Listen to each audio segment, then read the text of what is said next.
Hi everyone, welcome to the When Harry Met Onnie podcast, episode number 7. My name is Emily. I am from and live in Hershey, Pennsylvania, and this is my podcast about mostly knitting and crocheting. I live with my husband, I work as an attorney, and I have 2 cats named Harry Potter and Onyx. We got them both at the Humane Society. Logan got Harry Potter first, and then once Logan and I moved in together in 2016, and while I was studying for the bar exam, I got Onyx, and we have Harry and Onyx, and my podcast name is When Harry Met Onnie, a pun. So you can find me on the internet as Mmeister on Ravelry and on Instagram as When Harry Met Onnie. And if you like this podcast, please feel free to subscribe and like the video. Leave a comment below. Let me know what you're working on, what you like, and what you don't like. I was playing around with the lens that I was using on the camera, and back in episode 4 I used this lens, but for episodes 5 and 6 I was using a wider lens, and in looking back at the episodes I really liked the production quality. I mean, it's really not, too advanced of a production quality, but for what it is, I liked what I was seeing in the episode 4 video versus episodes 5 and 6. So I'm going back to the not wide lens. So there's more of a focus. The main thing is you can't see all the junk that's going on over there. But I hope that you like it. As you can see, I have added more yarn to my yarn board. I was able yesterday to wind up a bunch of skeins, mostly for projects that I have planned for 2019. I went through 9 of those for my 2019 Make 9 in the last episode that I did, episode 6, so check that out to see what I'm planning to make in 2019. So wound up a bunch of those skeins for my Make 9 projects, and also just some other skeins I had lying around that I put up there, mini skeins from projects that I had finished, which were just kind of lying around. So I have a little bit more of a decorative background. I am wearing my husband's ugly Christmas sweater that has the logo for some cryptocurrency. I think it's Ethereum. I'm not positive. I'll ask him and confirm in the notes. It's either Ethereum or Litecoin. I want to say it's Ethereum, but who knows? It's definitely not Bitcoin. But yeah, he wore this sweater last year for a ugly sweater contest at work, and he won. So, but it's really cozy, and he hasn't worn it this year. And I'll just say that I would stand up and show you the full sweater, but I currently have a cat on my lap. So if you follow me on Instagram at When Harry Met Onnie, I posted a picture right before I hit record on the podcast of Harry hopping on my lap. He gets in these moods where he just wants a lap, and I'm willing to provide a lap for however long he wants to stay while I'm chatting and moving about a little bit to grab projects and other things like that. So just another note, I, going into 2019, have thought a lot about how I want to continue this podcast and what things I want to do and what goals I have associated with the podcast and with knitting in general. So obviously I'd like to continue knitting, and I like doing the podcast. I think I said this at the very beginning. This is just something that is fun for me to do, and even if nobody is watching, I just, I like learning about iMovie and editing and creating content and sharing it on my Instagram and on YouTube to my 14 subscribers. So, and my parents, hi mom and dad. and I am definitely going to continue podcasting. I think I'm going to try to move to a regular every other week schedule.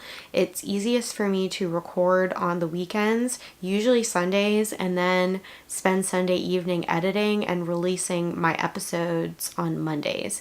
So I'm going to try to stick to an every other week weekend filming schedule and uploading my podcast either Sunday night or Monday, sometime during the day. So I just thought that that would be helpful for anyone who's watching to know that I am going to try to move to that schedule. The every week thing is just, it takes a lot of work to put these things together, and it's not even the sitting down and filming. That's actually like the quick and fun part, and it's over before you know it because you're just talking about knitting and crocheting and crafts and your plans and what you want to make and things you're showing off. But yeah, so I think every week is just a little too much because after you do the fun part, you have to edit and get that all together, and that takes several hours. And even the preparation for, I put together a rough script, for lack of a better word, of what I want to talk about and what points I want to hit for each of my projects and what I want to share. So with that in mind, I think that every other week will allow me to show progress on projects. And also, if I skipped a week, it's like in the past few months, I went on like a several month hiatus and I would skip a week. And then the next week I would skip that week, and it was just too much to have it every week. So I think I will be less likely to skip if it's every other week. I don't know if that makes sense to anybody else who is like of a similar mindset as I am. Maybe it doesn't, who knows. But yeah, so look out for that in 2019. And I think that's all I had just for, my introductory remarks. So my format is I like to talk about a project from the past that I call From the Vault, my From the Vault segment. And then I move on to finished objects if I have any. This week I have 2. And then I talk about my works in progress. And then I have a segment called Prime Time where I talk about either what I've bought online that's come to me in my mailbox, or if I've taken any trips to craft stores or local yarn shops, or gifts I've received. So I have a Primetime segment gift edition this week. And what else? I used to do an office gossip segment that talked about kind of my process for reorganizing my office and just putting together our house in general.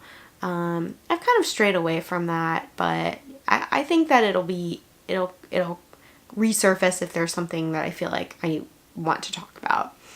And then I had like a random, I guess Harry wasn't having it, so bye Harry. I tried to set Harry up in a spot that I know he likes on the couch, or the futon, but he is preferring the lid of a box, so oh well.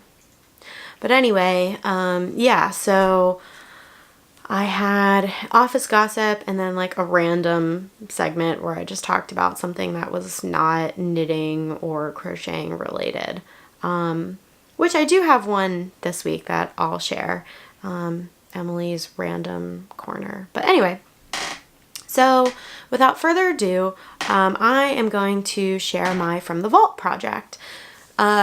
In the beginning, as a novice knitter and crocheter, mostly crochet, I would do a lot of gift knits, and I do a lot of gift crochet projects, and I would do a lot of gift crochet projects for babies and baby showers and friends and family friends that I knew were having babies.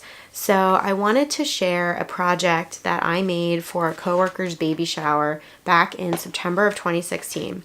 I do not have this project anymore because it was gifted. So I will put a picture of it here so that you can see it while I'm talking about it. But the project that I had made was called Baby Bunny Lovey. It was made from Lily Sugar and Cream solids and denims. The main color was hot blue, and I also used white. I used some orange and green for the carrot, and then there's a light blue. I don't remember what that was called. It's like a light blue gray color.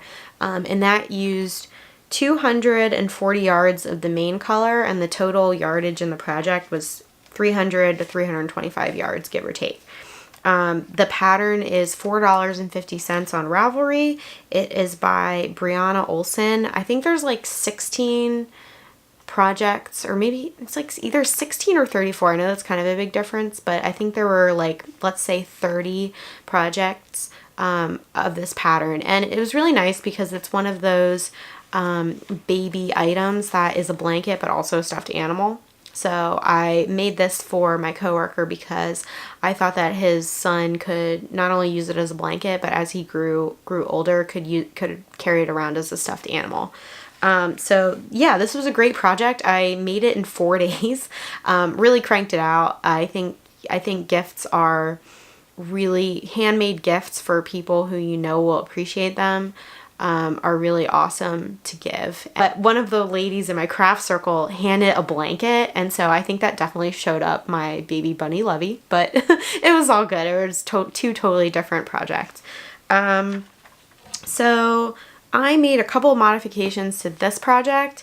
I modified the carrot. So the carrot originally had like these like little green tassels coming out of the top. I just attached green yarn and did a few rows of double crochet to make the stem.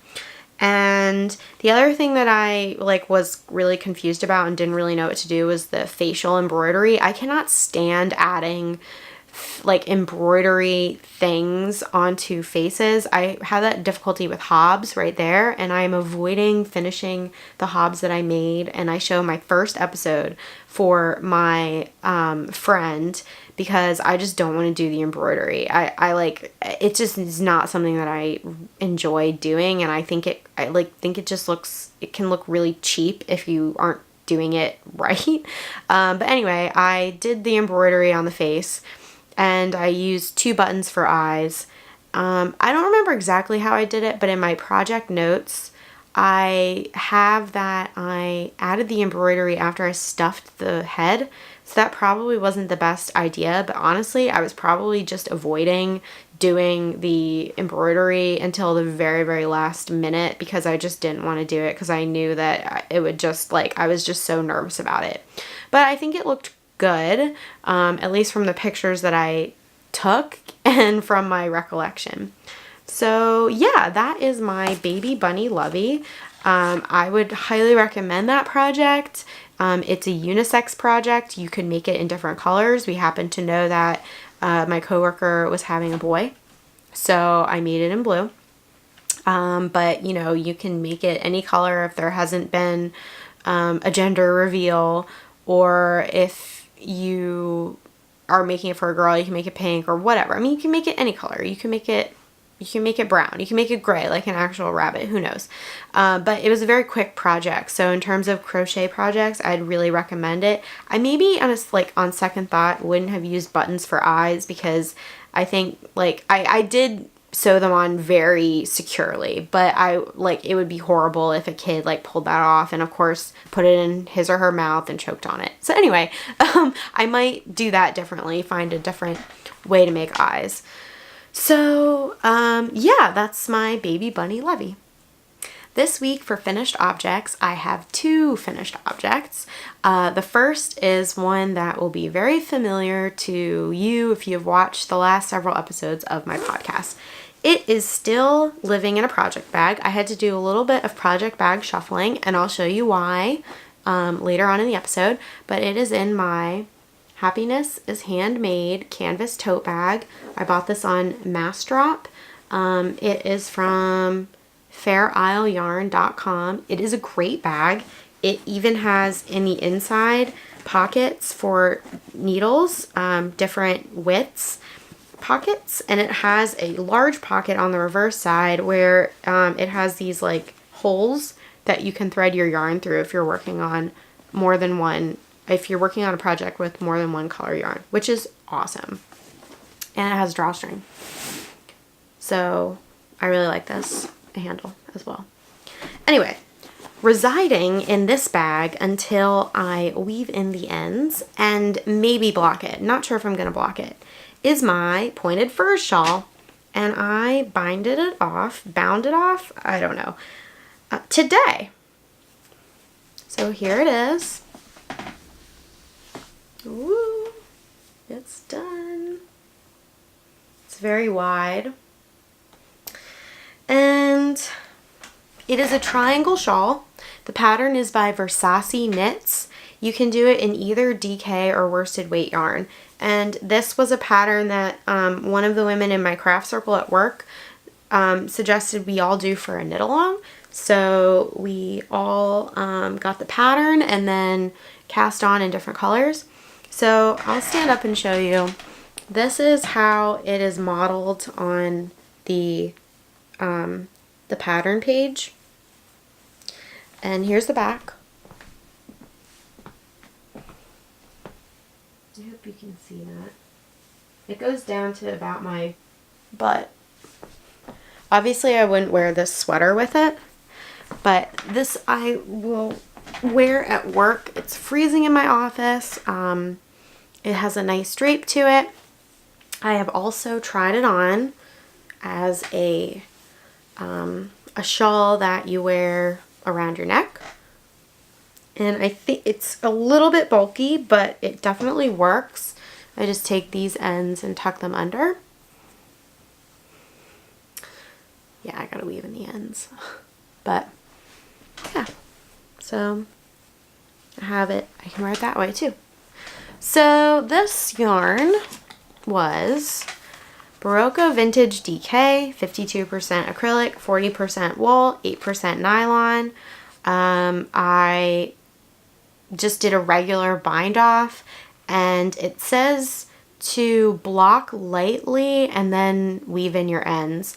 I don't know if I'm gonna block it. It sits fine.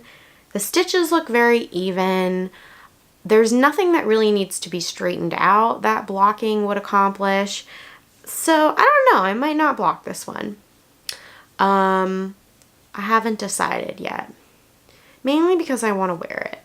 So I don't know if I'm going to block in the ends and wear it, or block it and then weave in the ends, or weave in the ends and block it. I probably will weave in the ends, wear it around for a couple days, and then maybe if I'm blocking something else, I will throw this one in as well and then pin it out and see what happens. I really don't want it to get any bigger, which I'm kind of worried about, but it is mostly acrylic, so I'm not sure it would stretch out too much. There is 40% wool in it, so it could stretch a little bit. It might soften up a bit, who knows.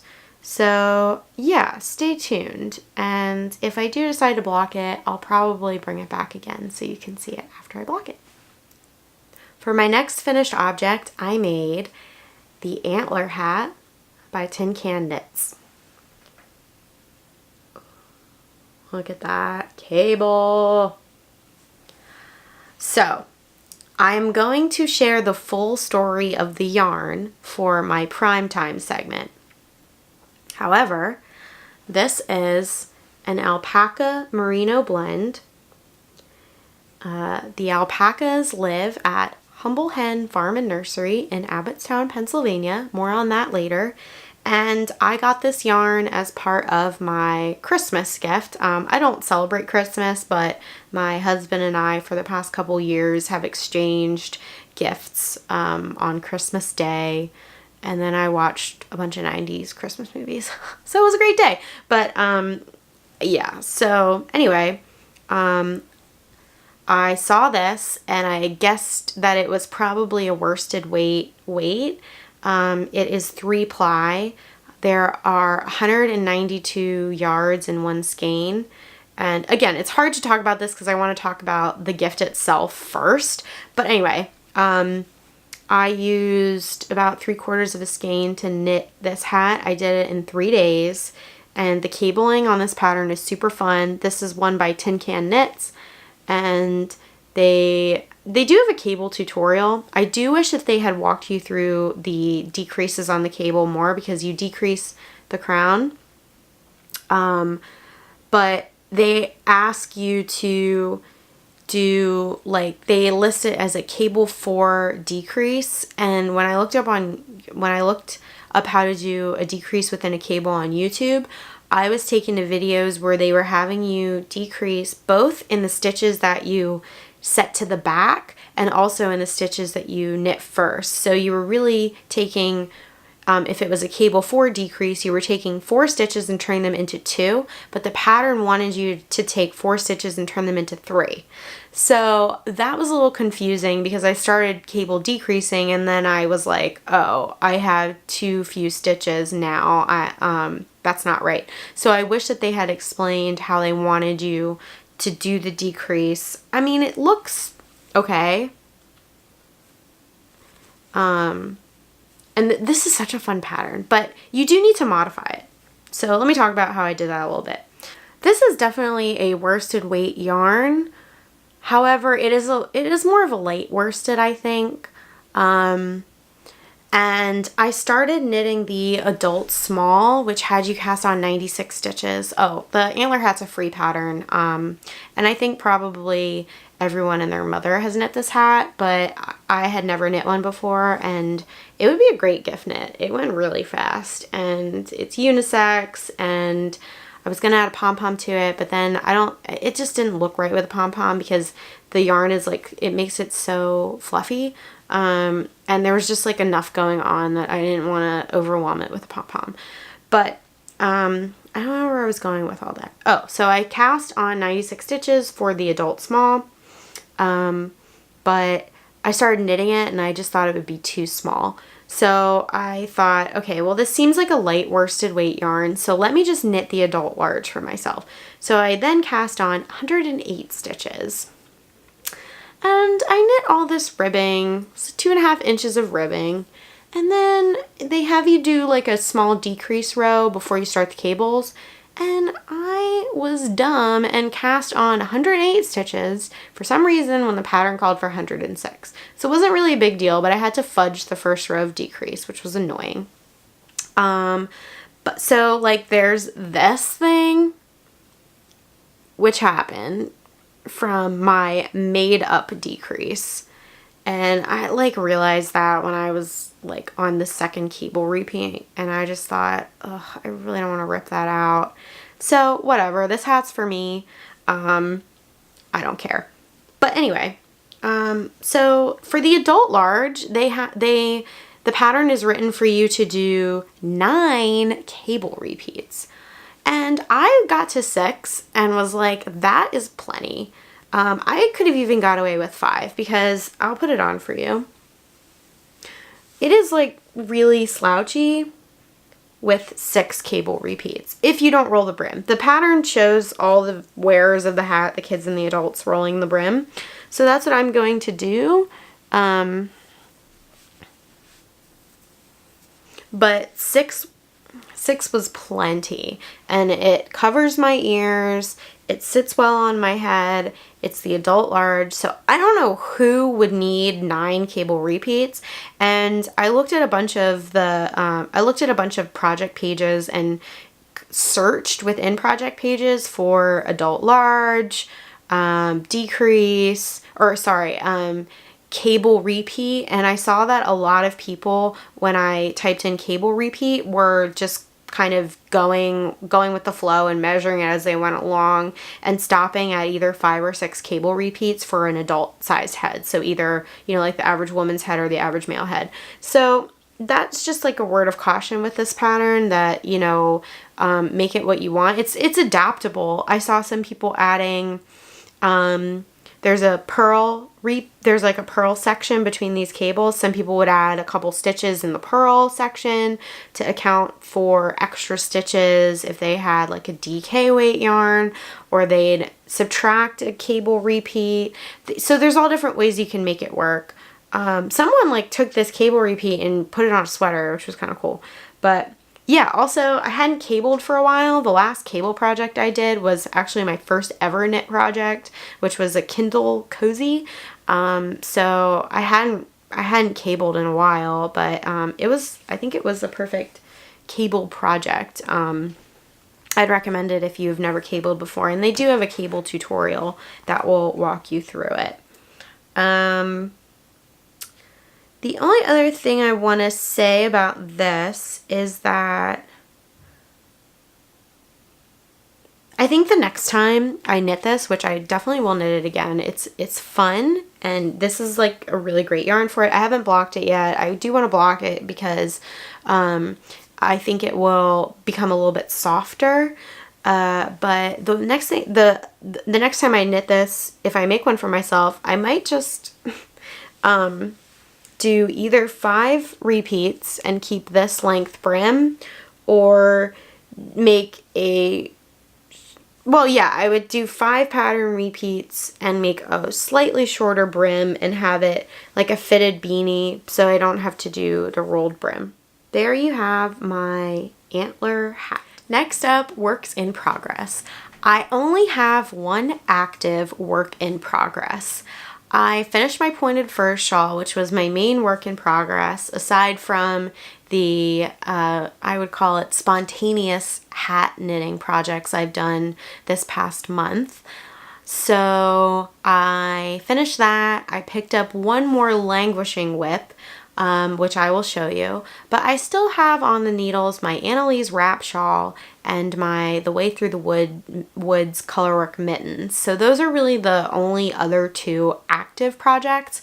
I also have Hermione's Everyday Socks, so I really want to finish the ones that I have. I'm not going to finish them all before 2019, but I hope to finish them soon. I don't like having that many things going, and I really want to start more projects. So the only current whip that I have is living in this Rock Solid Designs project bag, which is a boxy bag with a handle, and it has these snaps on the front.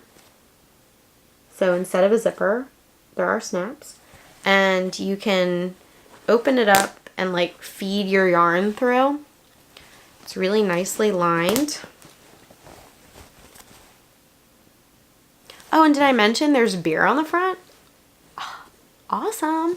So, there's all these knitters who do their podcasts, which I love it.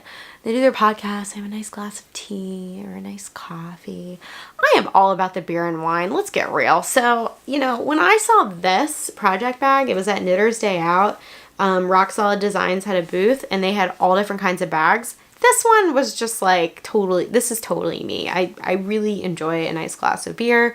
I know most of them have gluten in it, and I should probably stay away from gluten, but I love this bag. I love this bag. So, living in this bag is I have a half object. I have a mitten. Yay! So, these are basic worsted weight mittens. The pattern is from knitfreedom.com. I acquired this pattern and learned how to cast on these mittens at Knitter's Day Out this year. It's an annual event held in Somerdale, Pennsylvania at Central Penn College. And I went for the first time in September, and I took mittens on Magic Loop, and I had never Magic Looped before. This pattern uses a size 7 40-inch needle, and I have a mitten. Look at that! That's so exciting!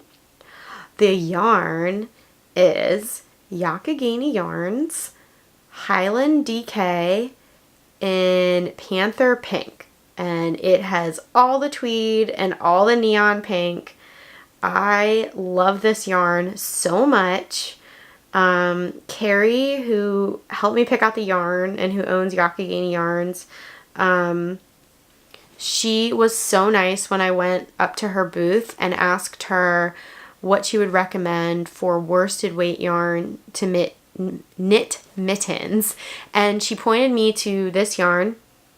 I have this much left to make a second mitten, and oh boy do I hope there's more left for something. because this yarn is just, it's so soft. And what I really like about it is that Carrie told me that it's really important for her to enjoy working with the yarn as a knitter and crocheter, and so she does that before she will, like, before she decided, I guess, what bases to use or what yarn to carry. She went through and like decided what yarn she wanted to work with. So love it. Just a basic mitten. I had, last time I showed this on the podcast, I was about here. I had divided for the thumb, but I hadn't decreased the hand or added in the thumb. This is not my best work. So this was like, joining for the thumb was really challenging, and I tried to watch a couple videos, but they just did it differently than what the pattern said. Like, it's not, like I said, it's not my best work, but it is what it is, and they're going to be for me. Like, this is such a sharp, I don't know what happened here. The other thing I want to learn is whenever I rip back and I pick up stitches, I think there's a specific way you have to pick them up so that they look normal, which I don't know how to do. I just kind of pick them up. So I need to learn how to do that. Like, how to pick up a stitch if it was a purl stitch, how to pick up a stitch if it was a knit stitch. Because, like, you can definitely tell that I, like, messed up here and went back and ripped it out to there. So something that I just want to learn. If anyone knows of any resources, shoot them my way. Maybe Very Pink Knits has a tutorial. But yeah, now I have second mitt syndrome. I don't really want to knit the second one, but once I do, I'll have this like really scrumptious pair of gloves in this neon pink. And I guess it'll kind of match my brown antler hat. Maybe not, ooh, an antler hat in this.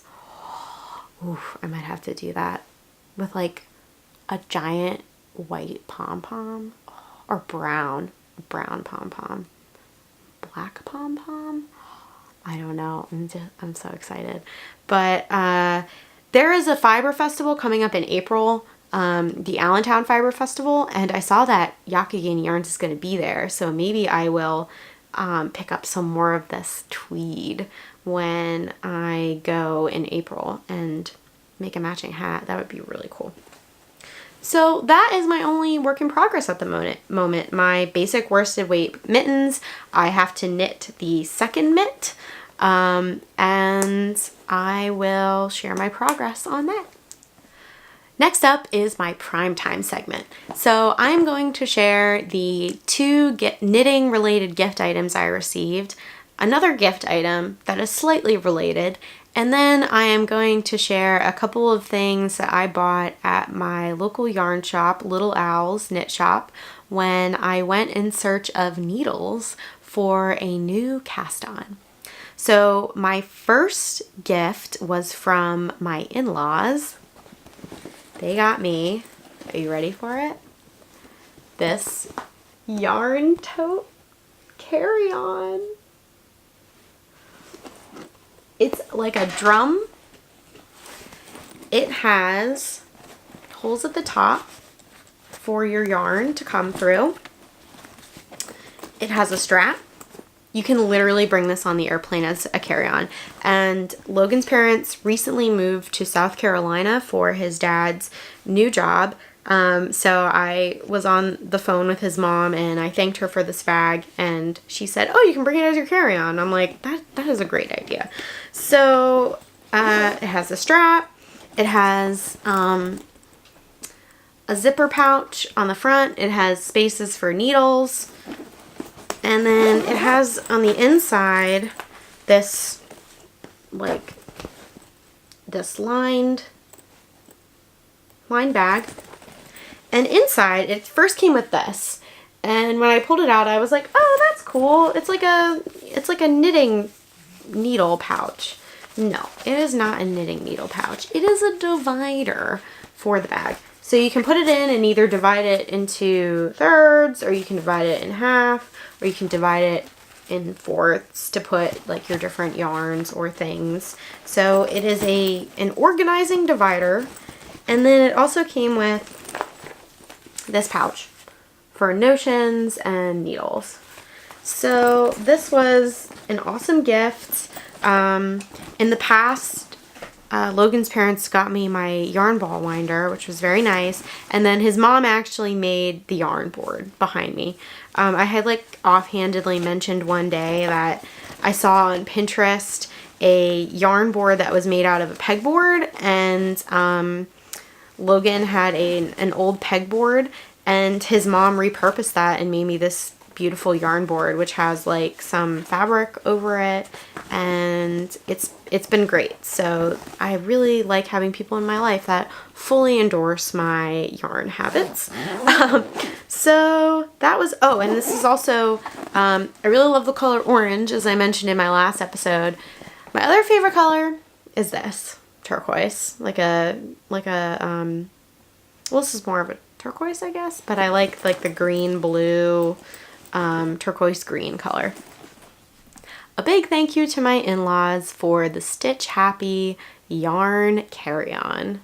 My next gift was from my husband, who swore that he was not going to get me anything knitting related. Well, he's a big fat liar, because he definitely got me something knitting related. He was really cheeky about it and hid it in a box that was like some like Jimmy Dean breakfast bowl box.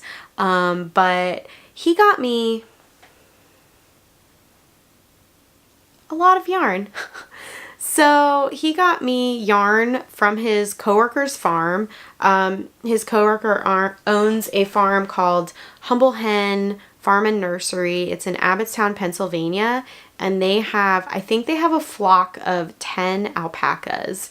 So they take the fleece and they send the fleece off to be spun, and then they're able to sell yarn. So they have this brown. Okay, so this is from an alpaca named Princess. They have this light brown.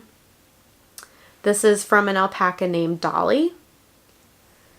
And then this really light gray, white ivory color. And this is from an alpaca named Cyrana. Cyrana. Cyrana. Logan got me two of these,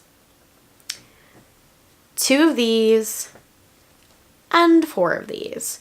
So I immediately cast on the Antler Hat using one of these, and I looked at this color combination, and in thinking that it was worsted weight, I quickly checked my Ravelry library, and I had a feeling. I had a feeling that the Umqua by Caitlin Hunter was a worsted weight pattern that used 3 colors worsted weight yarn, and sure enough I was right. So my plan for a lot of this yarn is to make an Umqua by Caitlin Hunter.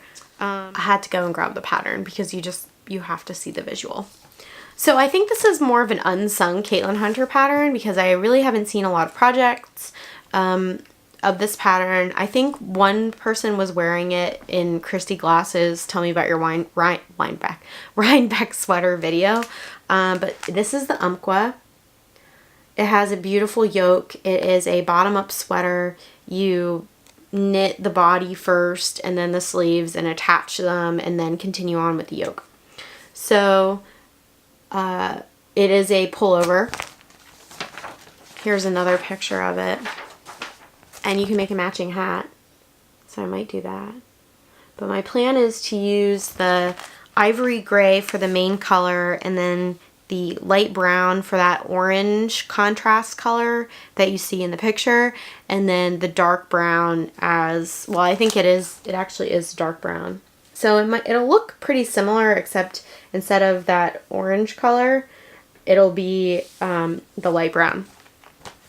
So because I had to be a little bit more extra than getting 8 skeins of yarn, I asked Logan if they had if they had more.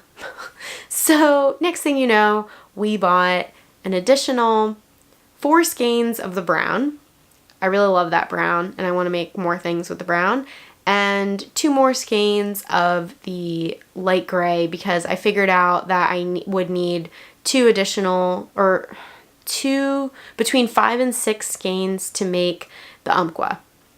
So now I am fully stocked with yarn from Humble Hen Farm Nursery for their 2018 fleece. I am told that there will be 2019 fleece. I really want to go and meet these alpaca and thank them in person for their contribution to my wardrobe. But yeah, that was an awesome gift. I was thrilled. I almost started crying. It was just so thoughtful. So thank you, Logan.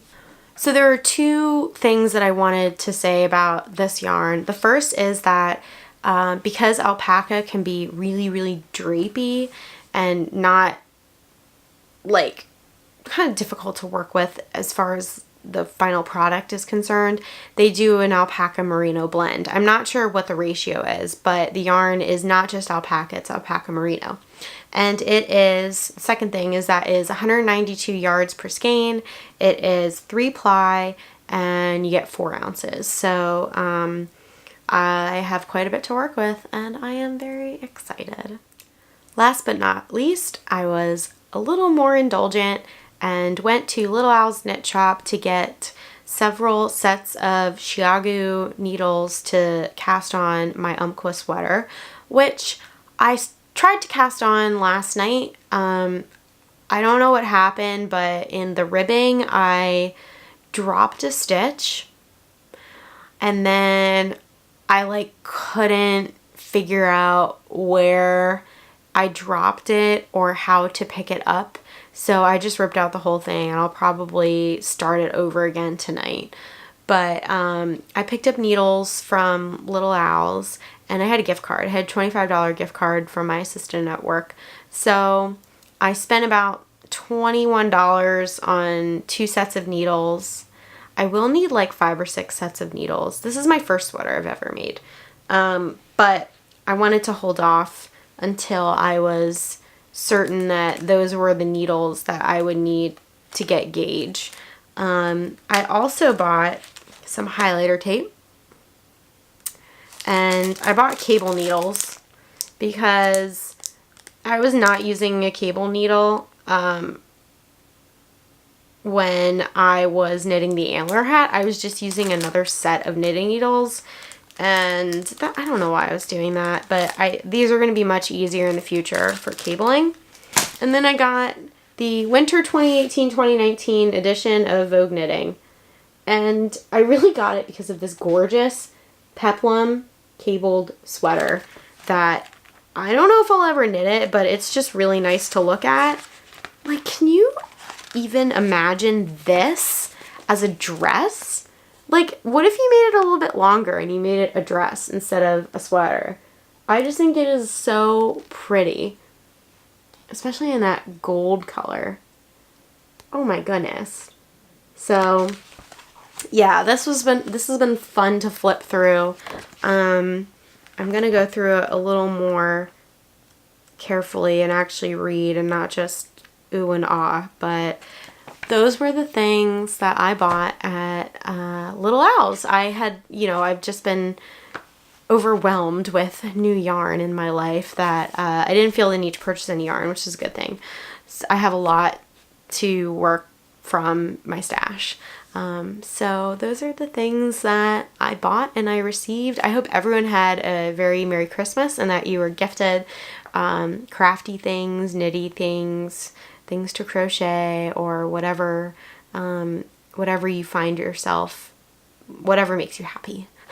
So, and then I guess for my last random segment, I just wanted to talk about coming up in 2019. One thing that I didn't do as well as I wanted to was I used to enjoy reading so much, and then I went to law school and I had to read a lot, and I had no interest in reading for pleasure. After I would read case upon case and be buried in textbooks. So I have the app Goodreads, and I set for my reading challenge for 2018 a challenge to read 26 books, which is very ambitious for me. That's a book every 2 weeks. And I only read 8 books this year, and I'm not very happy about that. So I went yesterday after I went to Little Owl's and I re-upped my library card, my library membership at my local library. I changed my address associated with the card, and I got a new card because I couldn't find my old one. So I think what I'm going to do is I'm going to make a goal in 2019 that I'm going to listen to one audiobook a month and read one book. So I think that will be possible. I really want to do that. Like I said, I have a lot of books and I love reading, and I have about a 30-minute commute to work one way, so that's an hour in the car every day. I usually listen to podcasts, but I had Audible for a while, so I have a collection of audiobooks. I've also used Overdrive in the past.